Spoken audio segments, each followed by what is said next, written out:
All right, we are live again on YouTube for another episode of Emancipatory Education Now. We're at episode 4 of our series for the spring. And just before we get started, I know I messaged you all yesterday, but I guess I just want to say just briefly, I guess, in a society where so many people choose to act with hatred and violence and uphold systems of oppression towards others, I'm just really proud to be working with you all, where you're choosing to come from a place of love and really advocate for making, your communities and your society a better place. So I'm really looking forward to you all engaging in today's dialogue. And Vaishnavi is going to lead us in a dialogue about inequality and access in education. So take it away.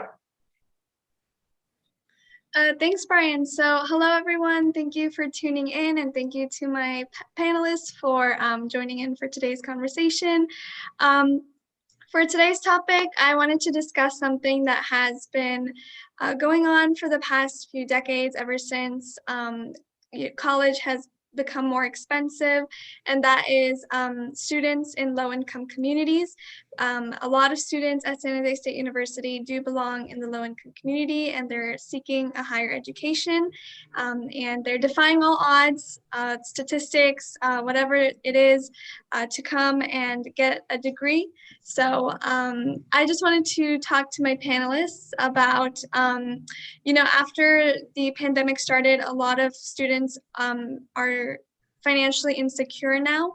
So this is a topic that I am passionate about, because I think that students really need resources and guidance, no matter what your income status is, no matter what your social class is. Everyone deserves to succeed, especially those that are disadvantaged in other aspects of life. So I thought this would be something to think about for all of us, especially as university students. So let's get started with a quick video that all the panelists have watched as well. So I would like to share this video with all our viewers. So I'll go ahead and share my screen. Okay.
Okay, so I thought that just kind of set the tone for today's conversation, you know, the statistics and the facts, the hardcore facts about low-income students, and as well as some solutions and things that universities are trying to do. So to start off the conversation, I would like to ask my fellow panelists the first question, which is, what were your reactions to these videos? We did watch a crash course video on social inequality. So were you surprised, unsurprised, or were you hopeless? And were there any statistics that caught your attention?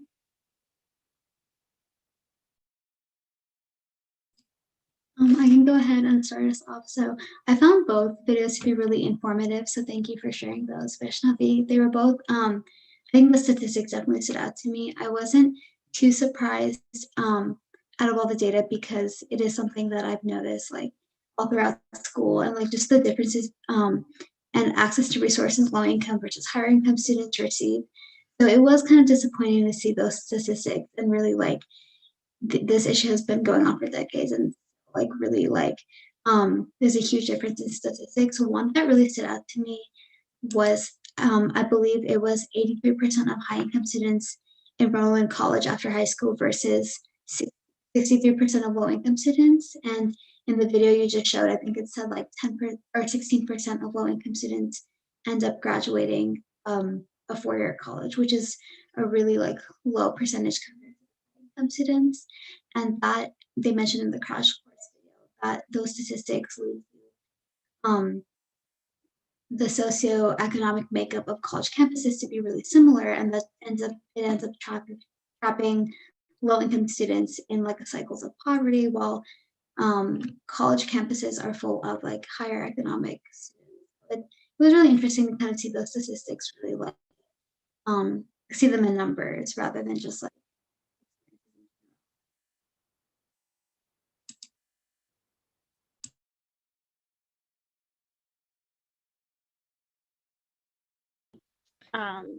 Oh, you can go, Victor. It's okay.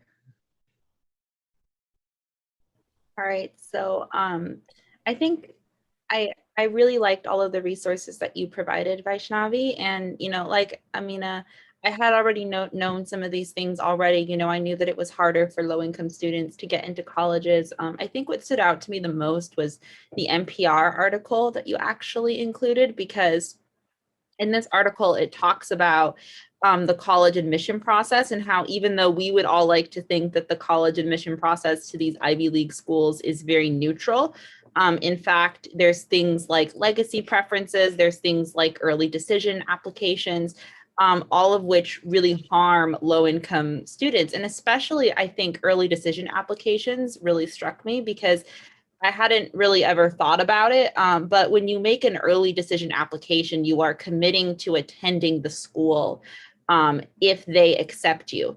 And financial aid packages are often not released with early decision applications, or if they are released, you have no choice. It doesn't matter. You have to go to that school. And so for low-income students, they actually, it seems so simple, but they actually, many of them can't afford to do early decision because they need to be able to know that they can afford the school, and they need to be able to pick the financial aid package that they get. And so for schools to not give them an option to compare financial aid packages, it prevents low-income students that might otherwise apply to these schools and be more likely to get accepted. It prevents them from doing so. You are more likely to be admitted to an Ivy League if you chose early decision. So even if you're still applying, you're much less likely to be admitted, even though the only reason you're not choosing early decision is because you can't afford to.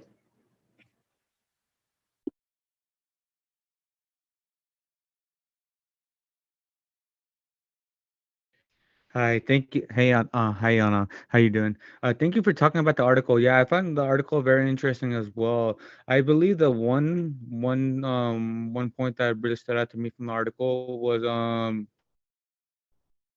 how legacy can be used as a tool, like affirmative action. You know, it could be used as a way to recruit or recruit previous people who have already had access to education, and it's just reinforcing the status quo. And along with the crash course video that Vaishnavi shared with us earlier as well, I find it very interesting about the tracks within education, especially the tracks like the tracks to the prison, that is a plain evident in education as well. Overall, I none of the facts really stood out to me, but just the blaring obvious um, conclusion that the educational system is really built to uphold social inequality. It diverts students from or to higher education. It, it's very segregated within its policies and its practices inside of inside of schools as well, or campuses. Yeah, overall I found it very insightful as well. Thank you. Yeah, thank you for sharing, Victor. And I liked how you said that even if nothing stood out to you, it just was so plainly obvious that low-income students are going through many obstacles and barriers, even if we don't know the statistics. Like Aminah said, she said it's not surprising to see the statistics because we have seen many students go through those obstacles of not being able to attain a higher education. And thank you, Anna, for also bringing up the article. I'm glad that you had a chance to read it because it is a little concerning that even in an admissions process, which is supposed to be not biased at all, sometimes there is a bias towards athletes. And athletes, we know that they need to be able to have that time to practice and to have those extracurriculars, which a lot of low-income students cannot afford. So thank you all for sharing. And yeah, for me too, when the first time that I watched these videos and read this article, I was also not too surprised, but I was really disappointed. And I thought this is something that a lot of people should know, which is why I chose to share them with you. So thank you again for sharing. And my next question was, what are some examples of initiatives at the classroom, school, or university, state, or federal level that have been effective at creating a more equitable education for low-income students? What are some examples of ineffective initiatives or missed opportunities? So just to kind of bring it all together, what are some initiatives that you think have worked in your own classroom or at your own school, or also at the state level, or what are some programs that you think have not worked or need improvement? Yeah, I can talk about that one first. So one measure that that's closer to implementing equity in education would be the recent decision from the UCs and state colleges to stop taking into consideration SAT and ACT scores into their decision process. I feel like that's a pretty progressive step in the right direction of implementing more equity in education. I also believe that another good way of implementing more equity in education would be to somehow get rid of the grading system. I believe that to determine the worth of of a student based on a grade letter is very not holistic. It's very it's very incorrect to properly assess a student's worth based on their ability to regurgitate information on a standardized test or on a test per se. I believe that if we were to able to somehow substitute the way that we evaluate students using grade letters, I believe if were to have more a holistic approach, it would be more better way of assessing students' progress and development instead of putting a grade letter to on them and just judging them and tracking them based on the grade letters.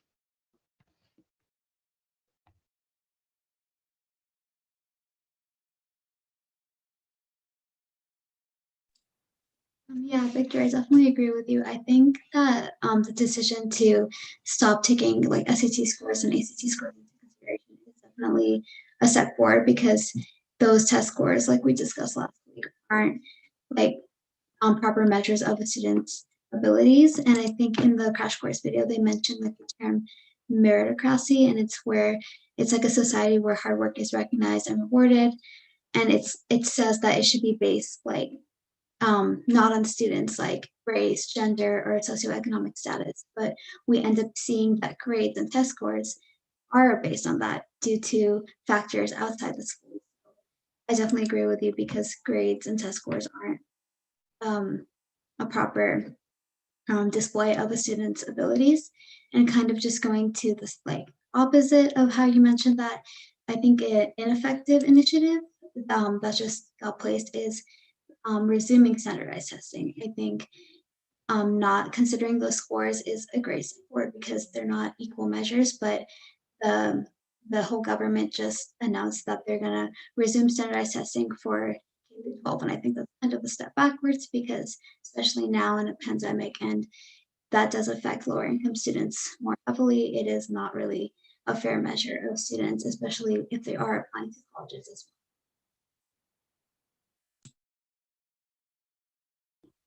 Yeah, I really liked Victor and Aminah, what you've been saying about grades and how we need to revise or, get rid of our grading system. I think that, another way to look at it is, what do the grades represent? We may not ever be able to fully get rid of grades, but we can think about, do the grades represent, should grades just represent how well you did on a test? Or should they represent the effort that you put in, something that we've been talking a lot in my teacher education classes is formative assessment. And formative assessment is focused on progress, and it's focused on feedback over grades. So you almost give grades because you have to, because, there's a system and you have to, at some point you don't have very much control over your participation in that system. But I think that even rethinking our concept of grades and saying, okay, grades are now, they're going to represent progress, and they're going to represent effort, and they're going to represent improvement. And the goal isn't it's a grade and you can't change it. The goal is it's a grade and we're going to work with you and we're going to look at the whole student. I would love there to be a time when we don't have to give grades, but unfortunately that will require a lot of work if we ever get there. So those are some, I think, other ways to kind of think about it in the meantime. And the other, in terms of initiatives that have really helped, and I'm speaking from personal experience because I've benefited from these, is just federal funding to help financial aid. Especially, I think, not even just federal funding, but on the state level in California, at least. There's like several grants that you can get to help you. There's the Cal grant, which will help you pay for like a community college or a four-year school. There's the California Promise Grant, which will help you pay for your community college. And then those are in addition to the Pell Grant that is from the federal government. And I think that, there's definitely disadvantages to some of these programs, a lot in terms of like how you apply for them. But there's also the advantages that it gives money to students that wouldn't otherwise be able to afford college. And it sort of helps.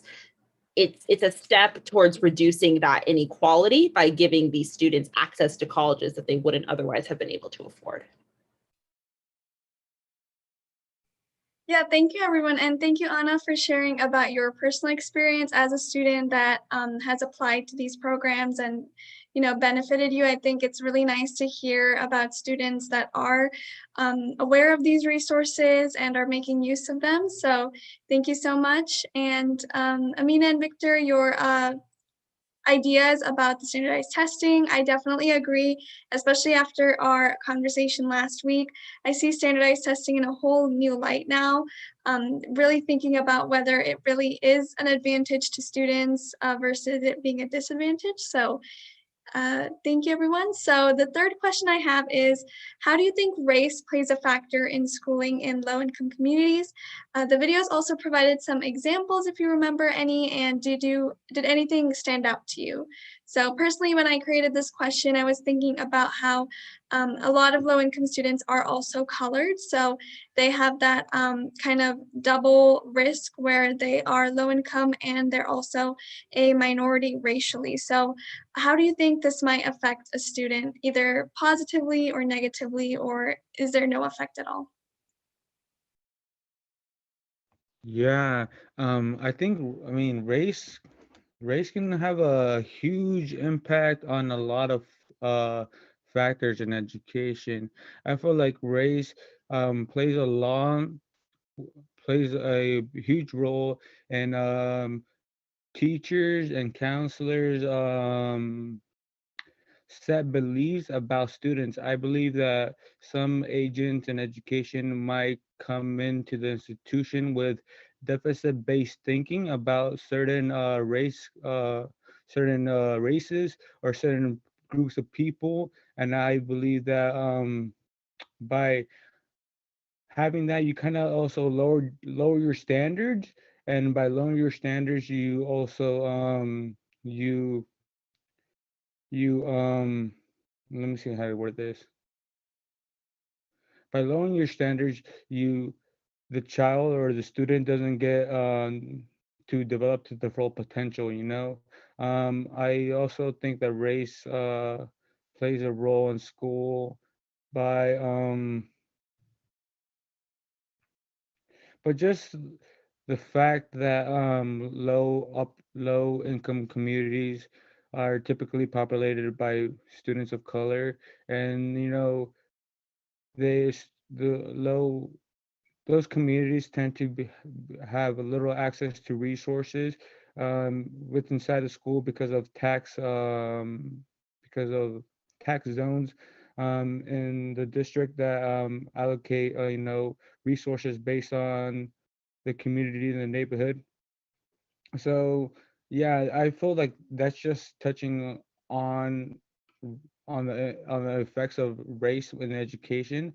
But yeah, I would also like to hear everyone else's opinion as well.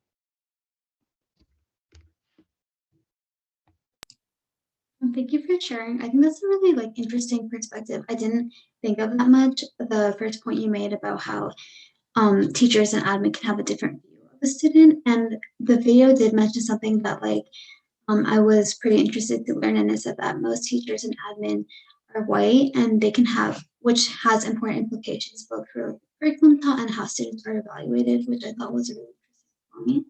Additionally, like you mentioned, Black children and other students of color are more likely to be living in lower income neighborhoods, which have worse schools because of how the schools are supported by lower tax dollars and other funding.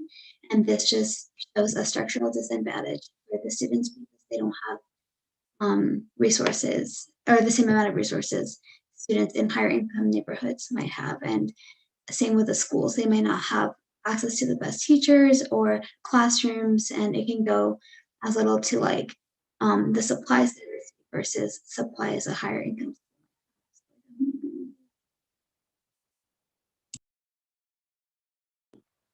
Thank you, Aminah. And I really liked the point you brought up about how a large majority of teachers are white, you know, public school teachers and admin. I was actually reading this.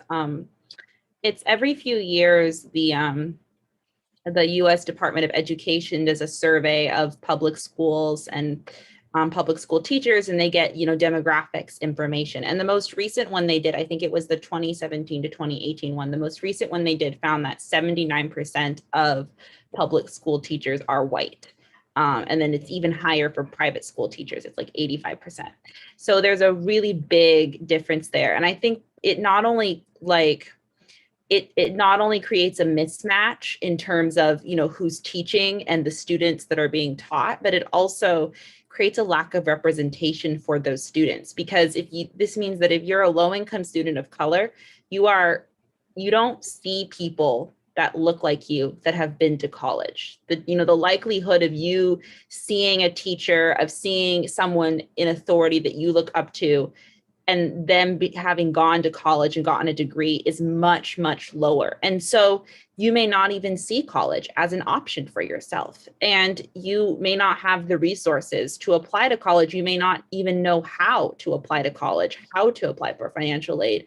And you may just grow up thinking that that's not an option, that that's not something you should do. And so part of it is like, just even trying to have a more diverse teacher force, even if you don't do anything else, even having that would be a big difference, because kids need to be able to see themselves in higher education in order to think that that's a goal that they can achieve.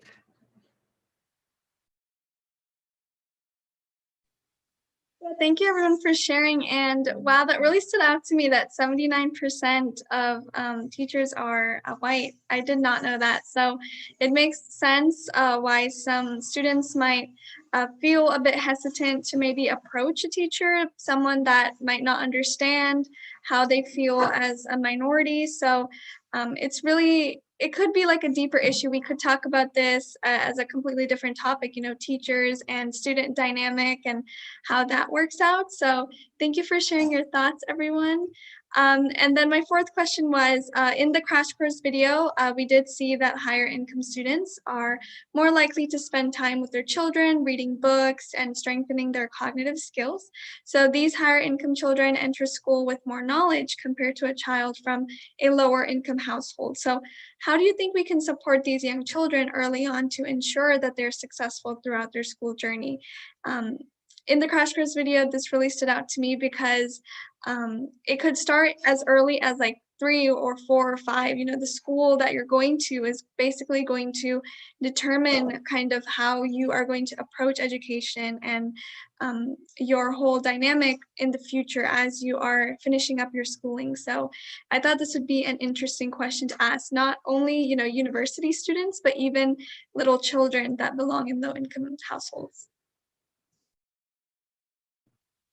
I really like that you brought that up, Vaishnavi, because I think what that point really shows is that when we're talking about getting low-income students into higher education, we need to think holistically, because it's not just about what kind of education they're getting in school at that moment. It's about what's happening outside of school.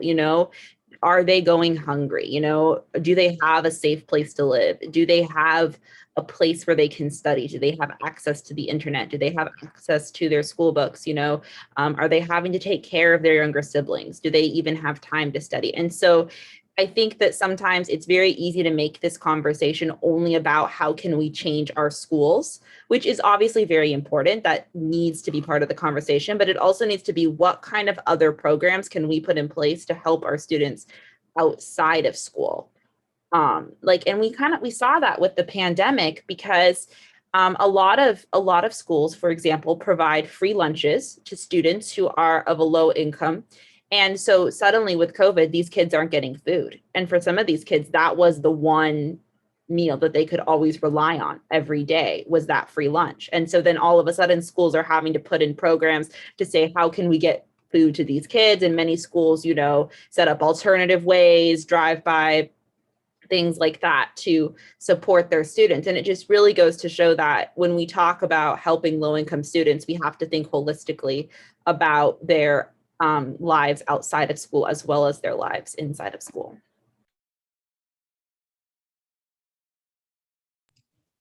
I definitely agree with you, Anna. I think in regards to the pandemic as well, like you see students, they're learning from home now. So if their parents maybe have the opportunity to work from home, and they can maybe support their students with distance learning, but maybe if a student's parents are essential workers, or they have to go out every single day, maybe they're home alone, they're not getting the support they need to do distance learning, as well as do they even have the supplies?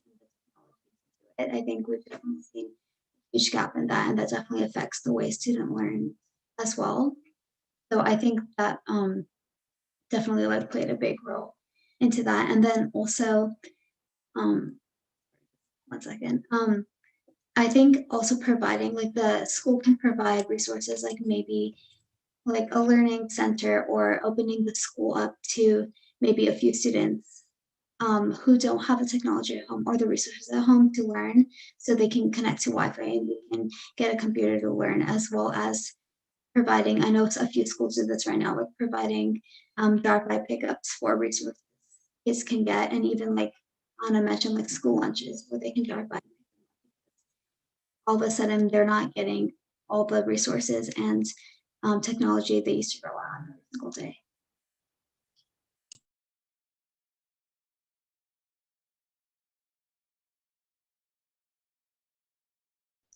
Oh, sorry about that. Yeah, Anna, I completely agree with you. I believe that it's really important to look at look at the student holistically, and you know, and treat this student as though they yeah, just like more holistically. I completely agree with you. I believe that a lot of students that go through housing insecurity or food insecurity, and it's really hard to give your full devotion to education when you're being distracted by not knowing if you have food at home, or not knowing if you can afford to live where you live for the next month, because you don't know if your parents might lose their jobs, or something else happens as well. So making sure that students are taken care of outside of school, I think is very important. How we do that is by advocating for more social services in the communities, low income communities, and resources in those low income communities, so then we can help even the social platform that the students all contend on, so then there could be more equity in education. I completely agree with you. Yeah, thanks for sharing, Victor. I really like your idea of, giving those social resources for low-income communities. As a public health major, that's one of my passions. I want to be able to use all the skills I'm learning during this during my pursuing of this major. So thank you for bringing that up. And I really like how all of you were talking about how the pandemic affected students negatively as well, because we do know that there were students suffering before the pandemic, but afterwards, the pandemic really, a lot of parents lost their jobs, and a lot of children just aren't responding to online learning as well as they did to in-person. So it's really interesting to see how that might play out in the future. Obviously, all of us want to go back in person, especially for children that are starting out their whole school career. So hopefully, we are able to provide them some more resources in the future if this is the new normal. So going from, the early childhood education back to university education. So we all know that FAFSA is a great way for students to get grants and money and loans, all types of student aid. So do you think FAFSA is a simple process for low-income families? Why or why not? So this question, I personally thought that a lot of my peers, when we were applying for low income, there were some complaints about FAFSA. Some people were saying that it was really easy, while other people were complaining about the tax document upload and the demographics and filling out all of that, especially for parents that probably don't speak English as their first language. So I just wanted to know your opinions on FAFSA. I don't think, like, personally, I don't think FAFSA is the simplest process for anyone. It definitely is like very complicated and multiple steps. And like the video mentioned, parents from low-income families most likely maybe didn't go to college, and they may struggle more helping their child fill out college application or a FAFSA application. I know from personal experience, like my parents went to a country or a different state, it's a really complex process because it's constantly changing. Like every year, like there's different requirements, and it is very like complicated process, especially for parents, like you mentioned, Vaishnavi, who may not speak the same language or who may have had a different experience. And I think it is a very like certain type of specialized knowledge, and students who have parents who went to college here or maybe went through the same process may have a slight advantage because they know what's going on and they may have more resources to get help to how to fill out the process. They're like, I know when I filled it out and my sister filled it out, it was kind of like a guessing game and it was really confusing and we weren't completely sure if we were doing the right.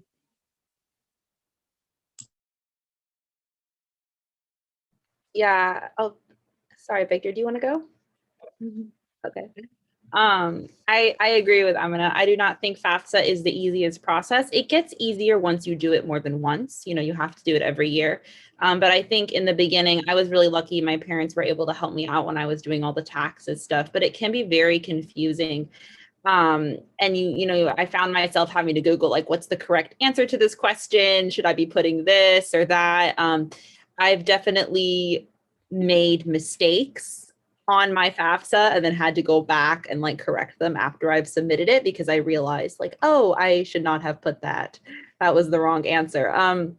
And so I think that, school, when we think about low income students applying to college, we can think about what programs can we put in schools to help them fill out the FAFSA. Can we have workshops where we sit down with them and say, this is literally step by step how you find the form, how you fill it out, how you go and get the stuff from the IRS, so that they don't feel lost, because it can be very overwhelming when someone has just told you have to fill this out and you're sitting in front of your computer and you're just thinking, how on earth do I go about doing this? Yeah, that was a great idea, workshops. So my first introduction to higher education was at the community college level. So I transferred to the community college, and then first doing that, I also had to fill out a FAFSA form. And since it was my first encounter, I kind of found it pretty hard to understand, especially coming from fresh up high school and still not pretty sure what I wanted to do in my life at that point. But yeah, one thing that I found super helpful was at the community college that I went to. They actually had some FAFSA workshops that you can go and attend and get help in filling out your FAFSA forms. And I found that very successful in helping students navigate higher education. So I'm a big advocate for that as well. But I know that also takes resources, and so why don't we just also try to implement that more more for everyone, for every school, so then they could all get assistance too. I believe, or that would be a pretty cool idea. Yeah, thank you for sharing, everyone. I'm glad that your community colleges or your schools had some resources. I think, like you said, Victor, I hope that soon enough all schools and all universities will be able to provide support for students, especially low-income students. And personally, in my high school, I also had a great counselor that walked me through the FAFSA form, and that was a great help for me. So I was glad that my school was able to help students, especially low-income students, with dual language speaking counselors and workshops in different languages, and providing parents with workshops at different hours in the day at 7 p.m. for parents that work throughout the day, and then maybe like 8 a.m. for parents that work night shifts. So they had a lot of options, which I was glad to see. So hopefully other schools are able to provide that as well, because FAFSA is obviously a very important form for many students. It's like a make or break if they will go to a university or if they will not. So thank you for sharing again. And my last question for today is, after reading the article on the factors that count against low-income students in the college admissions process, what were your thoughts and initial reactions? Do you think that students that attend schools with extremely low budgets will always have no hope towards attending good colleges since they don't have impressive extracurriculars or classes? So we did talk about this article a little towards the beginning of the episode, but I thought it would be great to kind of discuss this in further detail and see what our opinions are on the college admission process.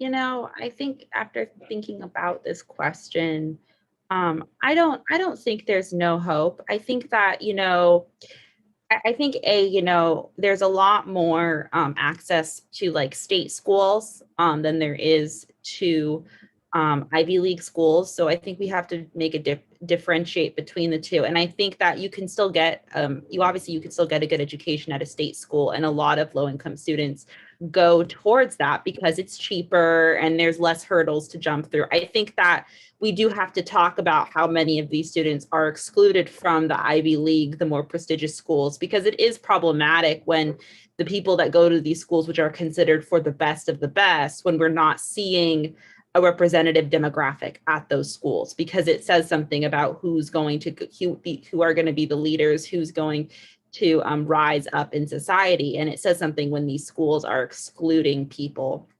from people from low income communities from higher education. But I definitely don't think that there's no hope. I think that, having these kinds of conversations, and, we've also seen a lot, again, with things like the FAFSA, initiatives to provide money, things like the Cal Grant. We've seen steps in that direction. And so clearly people are interested in doing this. I think that we still have a long way to go, but I definitely think that we're having good conversations about this right now.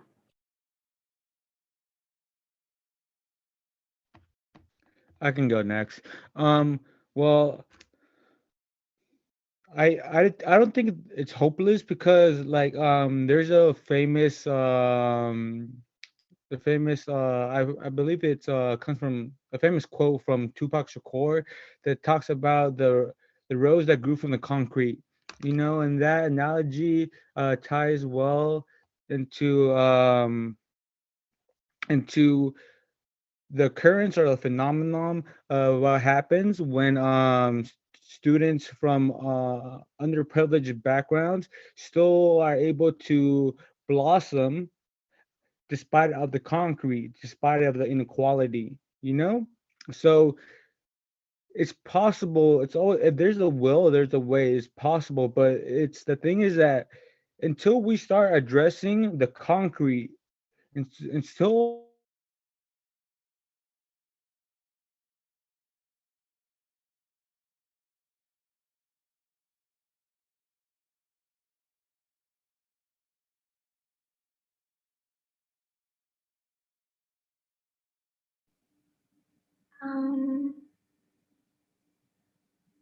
can y'all hear me? Yes. Yeah. So I think you stopped at the part where until we can fix the concrete. So if you would like to start from there. Yeah, I got you. Yeah. So until we can actually talk about the concrete, talk about the systematic inequalities that are in place in society that reinforce social inequality, regardless of our efforts to try to act more progress. We need to attack the concrete, the systematic capitalistic system in place that perpetuates or reinforces inequality. You know, if there's a will, there's a way. So yes, students from low income communities that come from low resource schools, yes, it can make it. They can make it, and you know, they can make it to a higher education. It is possible, but you know, it's also set up. It's also set up for not for every student to be able to do that in the first place, too. So we also got to take that into consideration as well. But we need. I feel like attacking the concrete, which is a system in place, needs to be addressed, especially as we are coming into education with a emancipatory lens as well. I feel like we need to talk about the concrete as well. I think that was perfectly said. I definitely agree with both of you. Yeah, it's definitely not hopeless. It is. We do see that there are systems that make it really hard for students, like low-income students, to get into these like really big schools and achieve these great things. But like Victor said, like when there's a will, there's a way, and we definitely see many students, you know, achieving that. And I think it is, and like it is up to like the future to work against these systems. So in the future, more lower income and more students who don't have these opportunities are able to do these great things and get into any school they want. There's not that bias or like hurdle against. Yeah, thank you for sharing, everyone. I'm glad that all of you have such positive outlooks about the future of low-income students, because a lot of students that are in low income and poverty might think that they, you know, have no bright future. But again, hopefully the resources that we're able to provide to these students are enough for them to be able to build themselves up. And we are seeing a lot of students at our own university coming from different adverse situations, even through the pandemic, and succeeding in their classes and participating in clubs. So it's really inspiring to see all that. And as far as the admissions process, you know, sometimes it might not even be the admissions process fault. Sometimes higher income students they do have these opportunities that they did, which makes them more qualified than a low income student. And that's, you know, kind of no one's fault, which is why we have to